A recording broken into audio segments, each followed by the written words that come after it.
The first time we heard the thunder from above, we thought a herd of elephants had escaped the zoo and taken up residence in 2B. It started the week we moved in.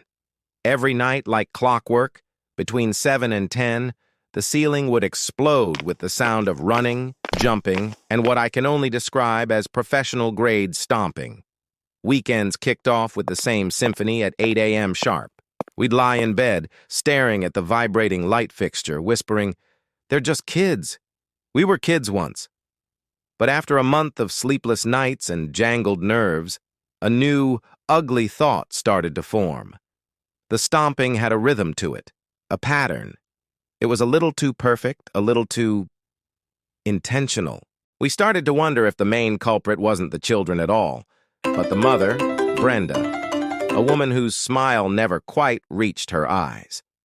We tried to handle it like adults. First, a polite text. "Hey, just a heads up. The sound really carries down here after 7 p.m., she wrote back instantly. "So sorry. We'll talk to the kids." The next night, the stomping was louder. So we knocked on their door. Brenda's husband, Chad, answered all fake charm. "Oh man, we had no idea. We'll get some rugs. Kids, settle down." He closed the door, and I swear we heard him laugh. The final adult conversation happened in the lobby. Chad didn't bother with charm this time. He shrugged, said flatly, "Look, we have kids. This is what kids do. You're just going to have to accept it." We thought that was rock bottom. We were wrong.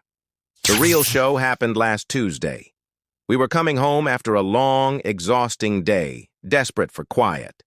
Brenda and Chad were outside with another couple, drinks in hand. They saw us and went silent. As we passed, Chad stepped forward, his voice loud and dripping with contempt.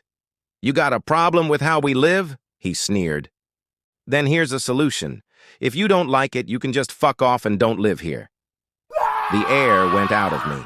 My wife, Sarah, tightened her grip on my hand.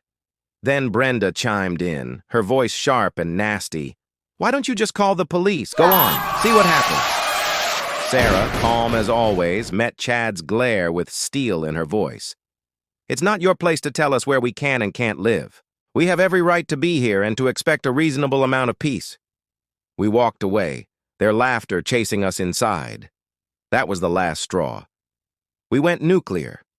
We wrote a detailed email to our landlord, Mr. Gable. We attached audio recordings, 30 seconds of what sounded like a furniture demolition derby, and laid out the timeline, the text, the knock, the lobby confrontation, the outside humiliation.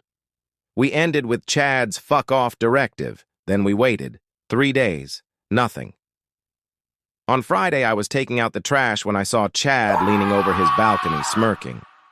He gave me a mock salute. "Hey, thanks for the email," he called down. "Really enjoyed the read." My blood ran cold. Mr. Gable hadn't just ignored us. He'd forwarded our complaint straight to them, gift-wrapped. Our landlord had thrown us under the bus. And so the stomping continues. Nightly, deliberate, a taunt wrapped in footsteps. But here's the part Brenda and Chad don't know. Sarah works in finance. She has access to public records most people don't think twice about. One evening, while sipping tea and listening to the upstairs parade, she did a little digging. Turns out, Brenda and Chad aren't even supposed to be living in 2B. Their lease? Expired 6 months ago. Their ownership? Non-existent. They were subletting under the table from the actual owner, who lives 2 states away. And guess who never gave permission? The HOA. Sarah's smile that night wasn't calm. It was surgical. We didn't bother with another email to Gable. Instead, we filed a quiet complaint with the HOA board. Not about the noise. Oh no. About the illegal sublet. We attached the proof. 2 weeks later, the stomping stopped. Not because Chad had a change of heart, but because 2B was empty. Brenda and Chad evicted faster than you can say quiet enjoyment clause. Their laughter didn't echo in the courtyard anymore. Their balcony was bare. Sometimes justice isn't loud. Sometimes it's just a single envelope slipped under the right door at the right time. And now? Now the only sound at night is silence. Sweet, beautiful silence.